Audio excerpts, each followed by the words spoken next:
Thank you everyone for being here. I'm so humbled to sit up here where all my teachers have sat and I've learned so much. So thank you for being here in this room too. It's wonderful to have people here. And also thank you, the residents. I've learned so much from all of you. So it's wonderful to be in community with all of you. And I have to thank my family. Like Kodo said, my family is in Hong Kong, so my heritage is Chinese. And I also need to thank the lineage of Chinese ancestors that I feel like I've been so, I'm so grateful to be able to connect with my Chinese heritage in this very wound up, like circuitous route for coming back to it through Chan and Zen. I never expected that at all. I've moved here when I was 15, so being able to connect back with my Chinese heritage is a gift. And of course, immense thanks to all my teachers. Roshi, thank you for putting up with me.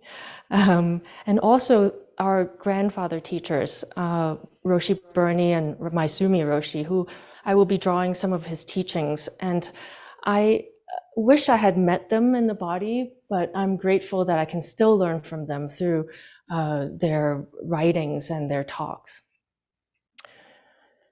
So recently I've been thinking about the word practice and all the different meanings that it holds and all the definitions.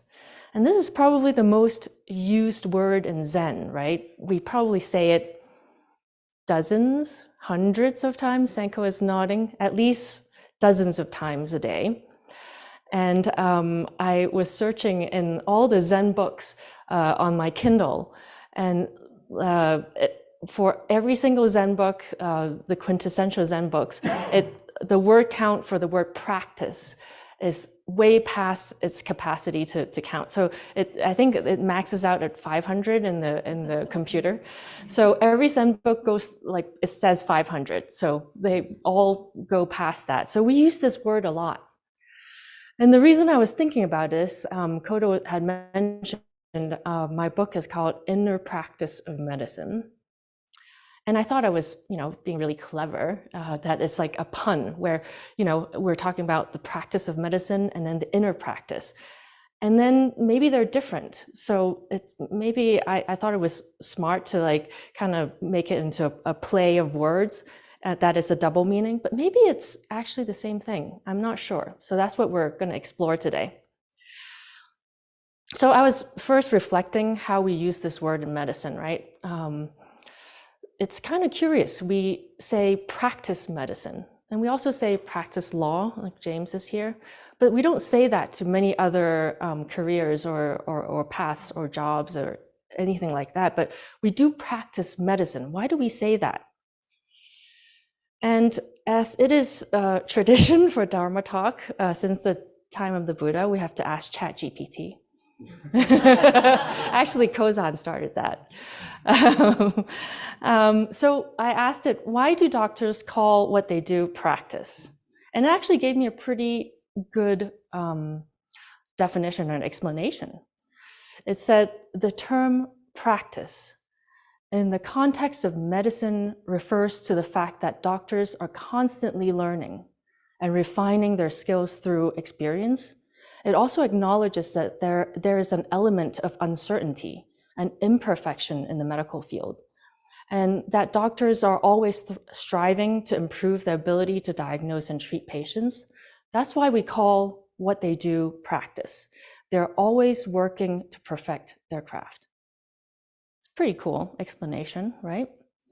True or not, it's ChatGPT. I mean, I had to add that in because Roshi is now the expert and renowned expert in AI. So, but anyway, I was thinking about this. Is this a really good explanation? Because I felt like in my experience, my practice wasn't complete. And so I remember, one night, a few years ago, after a really difficult shift in the ER. I was back in the hotel room. I was working as a travel doctor at that time, and was just in this state of despair, because I realized that what I was doing was not what I set out to do. I was not able to feel compassion that day. I was frustrated. I was not able to demonstrate my care past the technicalities of, diagnosing, treating. So I realized that something about my practice was missing. And at that point, I had already been practicing meditation for maybe 10 years in a different tradition. And I felt like I was split in half. Half of it was, me sitting on the cushion, aspiring to serve, aspiring to be compassionate, to serve, to cultivate patience. But the other half of me was in the ER. I was not able to connect with that. I found myself impatient, cold maybe. Maybe I was efficient and getting better at efficiency, but I was not connecting those two dots, the part where I'm sitting on my cushion and what I was doing in the ER. And I was actually thought that I was actually becoming worse as I was practicing in medicine. And this actually has been researched. There has been studies that talk about how medical students actually start off being more compassionate or more empathic, able to connect better in the beginning of their careers before they went into school. And then as they train, they get less and less empathic. And why is that? It seems like it's because we focus in medical education in the acquiring of knowledge, but we forget about the other part of it. The bodhisattva aspiration to serve and alleviate suffering, we don't ever talk about that in medical school or medical education. And then we talked about this over the weekend with John Dunn and Dekila, do no harm. We take the oath of the Hippocratic Oath, but we don't really think about that past the fact that we don't want to harm them with our medicines, but we don't really think about the fact that we don't want to harm with our speech and the way we are. And so then, med students get through their years of medical education trusting the education system and to mold them into who they need to be.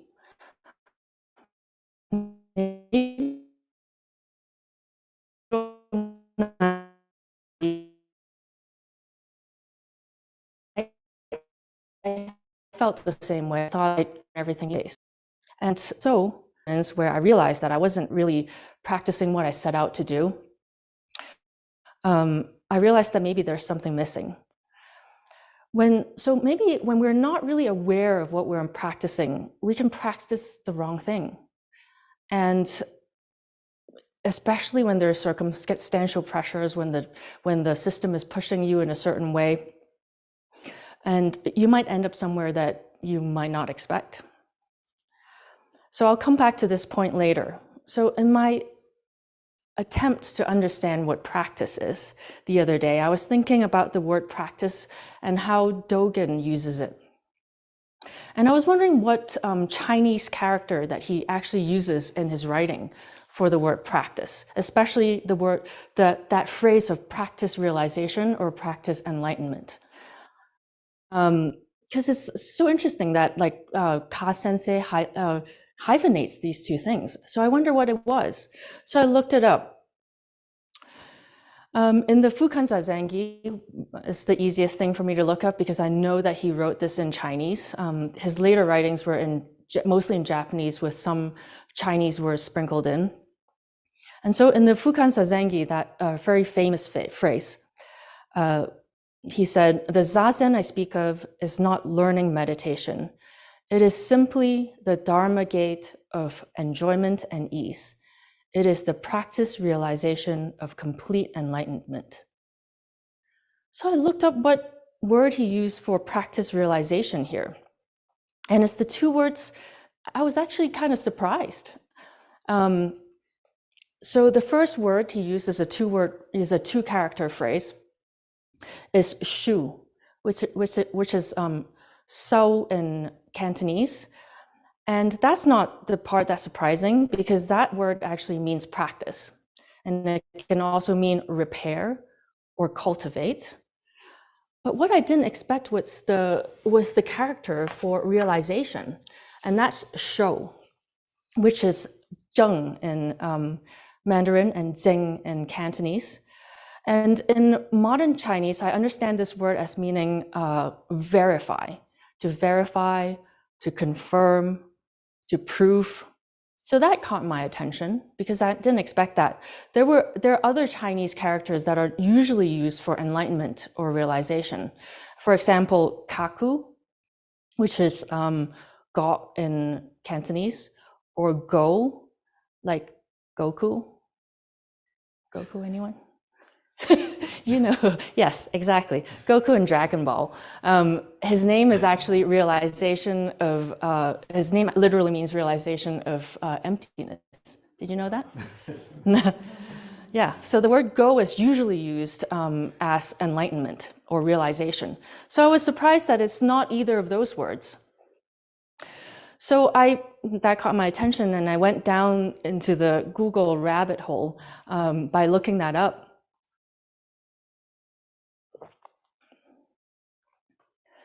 And so I found, when I searched for these two words, shu shou, the Sino-Japanese pronunciation, I found a lot of Chinese writing about that, Chinese dharma talks by either Pure Land masters or Chan masters. And it's usually in this four-character phrase. It's mon, shi, shu, shou. And so shu, shou is the last two. And what they're talking about usually in these writings is about this four phases of practice, of Buddhist practice. So it's a four-character phrase, and I found that it's first used probably by the first patriarch of Pure Land Buddhism in China, Wei Yun, in about like 500 or so. Maybe it was actually used earlier, but that's the earliest I was able to find. And it is about Buddhist practice, and this phrase has been echoed throughout many teachings of many ancestors. And when Dogen and other ancestors used the two-word phrase, shu shou, not instead of mon shi shu shou, it's very likely that they're actually referring to this four-character phrase. And they use that two-character as a contraction. And for example, in Dogen uses the phrase shusho ito. You've probably heard of it. It means practice and enlightenment are one or equal. And that uses these two words. And also in Bendoa, in the 8th section, or Honsho Miaoshu also uses this two phrase. Honsho means original realization. Miaoshu means wondrous practice. So, he was trying to emphasize practice here, about how important practice is. So when I asked Roshi about this teaching of the four words, mon, shi, shu, shou, she says she's heard this teaching from Maizumi Roshi. And she was able to find a transcript that was published in Lion's Roar of a Dharma talk that he gave in 1994. So let's dig a little bit into these four words. Mon is to hear, to listen. Shi is to think, contemplate, or study. Shu is practice, like we said, or it can also mean cultivate or repair. Shou means verification, confirmation, or sometimes translated as realization. So in Maizumi Roshi's Dharma talk about this, he talks about the first three in this way. He said, in our practice, there is a basic pattern that consists of 3 processes. In Japanese, we say mon, shi, shu. The first stage is mon, to listen. Listening is not restricted to physically listening with the ears to someone talk, but also listening with the eyes when reading a written document. What are you listening to? To the Dharma. Listening to the Dharma, or perceive the Dharma. So mon means listening deeply, perceive deeply. Like our dear teacher, Mon Shin, her name is Mon, which is listen, and Shin is heart. So it means listening heart. And she's the manifestation of Guan Shi Yin, which is Kanzeon, one who perceives the sound of the world. And Manshin has been stewarding this cohort of Mahasangha members who are studying the precepts, and they will be taking the precepts with us in March. And I was honored to be able to guide the last meeting this last Saturday. We were having a wonderful discussion about the 4th precept, non-lying. And we were reading Nancy Mujo Baker's book, Opening to Oneness, and she said this about lying. I promise you it's related. The following are some examples of ways in which we fail to tell the truth. Flattering, exaggerating, blaming, complaining, justifying oneself, cheating, making excuses, self-deceiving, being false or fake or pretentious, not keeping confidence or hiding. In many cases, there's some kind of fear that prevents us from being totally honest. Fear that we might lose something or someone, or that we might cause trouble and not be able to handle the effects of truth-telling. So one aspect of the 4th precept is self-deception. And I think that is related to deep listening, because not willing to listen or see reality clearly in order to protect our own sense of our own ego is the 4th precept too. And that in turn can lead us to more obvious ways of breaking other precepts or other ways of lying. Dogen says, if you are not willing to hear, the loudest voices could not reach your ears. So this step in practice, listening, hearing the Dharma, is really about right view, clear view, of seeing clearly with the help of these teachings of the Dharma. So the second step, shi, is think. Think or contemplate or study. And in our practice, sometimes we think of thinking as something bad, right? But it's not. We're given this great gift of the intellect, and we're able to learn and study. Maizumi Roshi says, the next process is shi, or to think. Don't just blindly take in whatever is written or spoken. Think about what you hear or read. And then he also says, I want you to pay close attention to what is truly the Dharma. How do you think about it? And what do you think is the right way to practice? Then practice and consider further about the Dharma. Are you really practicing well relative to what you heard or thought about or read about?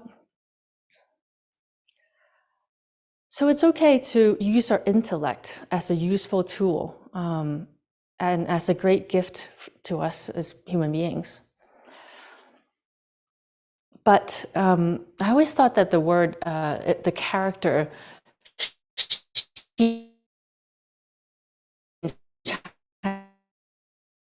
is this kind of funny looking. It's a square with like a cross in the middle. So it's actually a field, like your rakusu, It's a rice field on the top. And on the bottom is shin. So it's a field and shin on the bottom. I never really thought about this before, but that kind of makes sense. We think, we consider, we study, and that's what we are planting in the field of our heart and mind. So we should be careful what we grow there. What thoughts are we watering and nourishing in this precious field of our heart and mind? That's what we mean by thinking in this way. So the third step is shu, which means repair, cultivate, or practice. So putting into practice, not just theoretical, some kind of concept or conceptual learning, but actually embodying the Dharma. And this is, similar to how we use it when we say practicing medicine, right? We're actually putting the theory into practice. And the Dharma teaching that we hear is put into a lived experience of our everyday lives. And it's so easy. I mean, I've done this all the time, and I'll give you another example of it later, but it's so easy to hear teachings and be like, oh yeah, I get it, sure. And then, we think that we get it because we understand it intellectually. But have we actually put it in practice? It's so easy to just be like, sure, it's great, right? But it takes effort, diligence to put into practice and actually change our perspective with the Dharma teachings, and change our action. And that is actually not as easy as we'd like to think. We think that we can just understand this beautiful teaching and then it's somehow absorbed. But we have to put it into practice, into our lived experience. So the next one is show. And it's translated as verify, actually, or confirm. Maizumi Roshi says, to clarify, verify, or confirm through your practice. Dogen Zenji uses this show quite often. Are you practicing adequately, or appropriately, or not? Make it for sure. For sure. I'm just kidding. This is what he said. Sorry, he didn't say that. Show is quite often translated as realization, sometimes even as enlightenment or awakened. It conveys a strong sense of verifying or confirming, not up in our heads, but with your whole being. So first, listening. Second, thinking or considering about the Dharma. Third, practicing the Dharma. And fourth, verifying or confirming the Dharma as your life. These are the basics of practice. So I was curious in Genjo Koan, because we use this word quite a lot also. So in that most famous and quoted phrase in the Genjo Koan, to study the Buddha way is to study the self. To study the self is to forget the self. To forget the self is to be actualized by myriad things.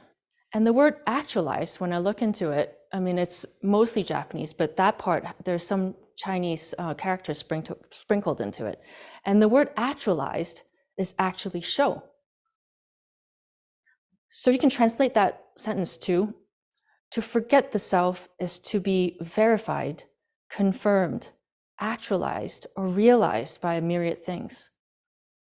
And then the next sentence, when actualized by myriad things, your body and mind, as well as the bodies and mind of others, drop away.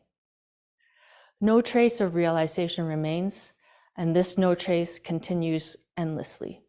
So the last realization, no trace of realization remains, that's actually go.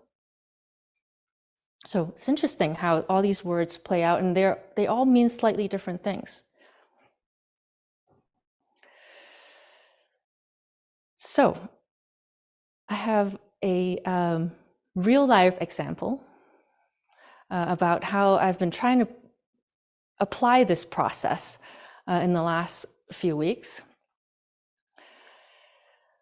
Many of you know, I mean, Kodo said that I'm Roshi's Jisha or Anja for a few years, and that means that she has to put up with me a lot.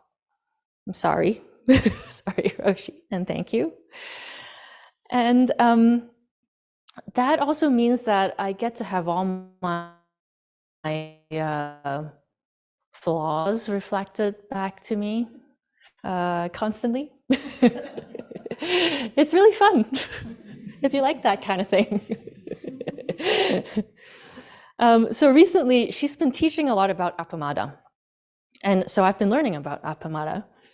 If you haven't heard her teaching appamada, the phrase, the is a negation of pamada. And pamada means negligence or laxity. It's often translated as heedfulness, conscientiousness, concern, or vigilance. And Roshi says that also it can be translated to care. I think it's Stephen Hine that translates it. Stephen Batchelor. Yes, thank you. So I'm going to call myself out. So I have a bad habit that Roshi has been calling me out on, among many other bad habits she calls me out on. This is just one small one. That is, I leave the lights on in places. Senko is laughing. I leave the light on sometimes when I leave the house and forget to turn lights. Yes, thank you. Thank you. Yes, all the lights. It's like Versailles in there in the house, and I just leave. So a few weeks ago, when she first pointed this out, I was like, okay, fine. I'll turn the lights off. My internal teenager kind of rolled her eyes while I was feeling just mildly annoyed because it's of course I know to turn the lights off. I just forget sometimes. So stop making me feel bad. So I just say okay. In the moment, I really actually think that I were next time. Like, it was not a big deal. Of course, I'll remember next time. No big deal. And then as the days go by, when she pointed it out to me, maybe like the 18th time or the 25th time, I know, I'm a little slow. Sorry, Roshi. And you've all heard that teaching of the 4 horses. The best student is like the horse that just starts running by seeing the shadow of the whip. I'm the wild horse that obviously after the 18th time I still don't get it. And that analogy makes sense. And also John Dunn said something this weekend that made me laugh. He said, "Mine like a recalcitrant camel." So I empathize with this poor camel. I'm sometimes this camel. And so if we apply this method of practice, these 4 steps to the teaching of turning the lights off when I leave the house, let's go through it in that way. So listen, study or contemplate, practice, and verify, right? So first step, mon, listen. Am I really hearing what Roshi is saying? My behavior didn't change, right, at first, because I was being dismissive. I didn't really hear what she was saying because, I was defensive, protecting my little ego that is a little camel in there. And the 4th precept, right, self-deception, I was just protecting my ego and didn't want to hear what she had to say. I think it's no big deal. It's just a light, right? Who cares? But really, what is she really teaching me if I hear deeply? She's teaching me about conscientiousness, about appamada.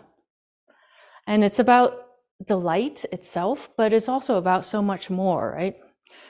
And she's teaching me to notice, to pay attention, and be heedful. Second step, think, contemplate, study. I ask myself why I don't notice. The other day, I was using her studio living room, and I could have sworn I did turn the lights off. I even thought about it. But apparently I left one of the lights on, and she pointed it out to me afterwards. And I'm like, no, I turned it off. I actually remembered. But then I didn't actually check to see if the light was off. So it was actually on. But why is that? Why does it matter? Because if I really contemplate what she's saying to me and why it's important to turn the light off, she's also teaching me about, interconnectedness, right? If I remember the world that I live in, the climate crisis and all the other crises that are happening in the world, if I'm connected to the earth, to the animals losing their habitats, the water crisis, the refugees, then maybe I will remember to turn the light off because I'm connected, and it does actually make a difference. Maybe the light itself is not going to make that much of a difference. Maybe it's a fluorescent light, I don't know. But it does make a difference in my heart if I let myself feel into this teaching. And, if I am able to remember that I'm not just here for myself, for my small ego and my own comforts and my self-centered, self-centeredness, then it is really actually important to be conscientious. So conscientiousness, what she's teaching me, is not just really about remembering to do something by rote or physically, but it's actually doing something from a deeper place. So shu, to put into practice, to live the teachings in our embodied experience. So now, it's not just about remembering to turn the light off, right? But to use the light or turning of the light off as a mindfulness spell. To remember that in that moment, I'm not an island. And to connect to the Dharma in a real way that is applied. Maizumi Roshi says, how to live is a primary question for all of us. It's not just human-made rules and regulations that are maintained under certain circumstances or environments, or by societies, groups, or countries. Of course, these rules are important. But there's also something much more than that. Even to decide what is good, what is bad, what is right, and what is wrong, what is true, what is false, how are we to judge? So let us embody the Dharma, and then from there, appamada will arise as conscientious action, not with guilt or shame, but with care. So show, verification, realization is the next step.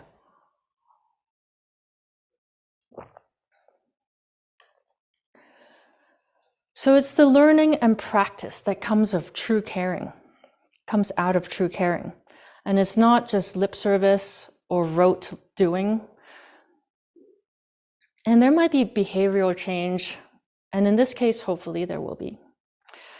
But the root of it is really comes out of this way of learning the Dharma, of verifying our behavioral change through this deeper process of practicing and verification. And then there's one last step that I just added. public humiliation. maybe after this, I'll remember to turn the lights off. So coming back to my original question, what is practice? So it seems like without this constant process of course correction, deep discernment, we can end up practicing the wrong thing, like in medicine. And, just like in Zen, if we think about the outer forms like our bowing, our forms in the Zendo, as just an outward perfection, like a performance of Zenishness, or is it Zeniness? I'm not sure. Without, actually going inside and discerning the effects on our inner states, a verification process that is a lived experience, we can become stiff, we can become arrogant, we can become stinky. And in medicine, if we think that being a good doctor means just performing the technical and intellectual skills well, then we become a technician. We lose sight of why we're here in the first place, and we forget our intention to be a compassionate healer. We can become disillusioned in our path, like I was.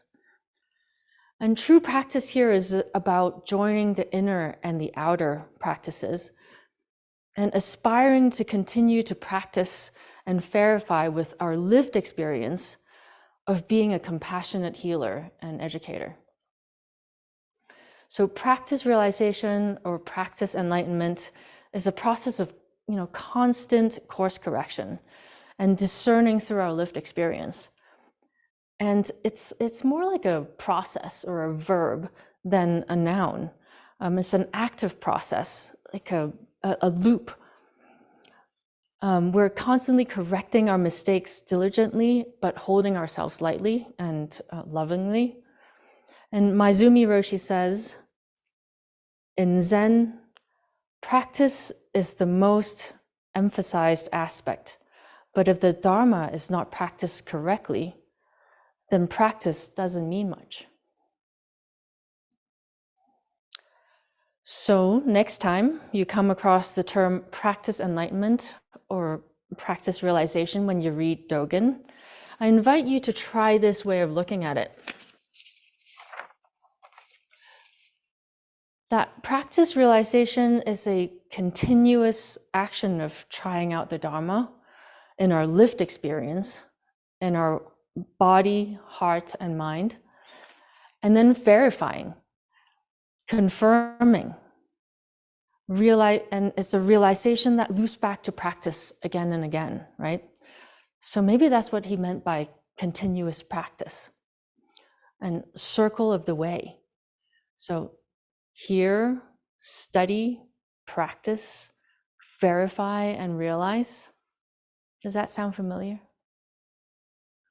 So hear it, study it, and practice it. We vow to realize its true meaning. It turns out that this teaching is in the chant that we just did. And I asked Roshi about it, and she said that this version of the chant was from her practice at the Plum Village, in the Plum Village lineage 30 years ago. And it was translated by Thich Nhat Hanh.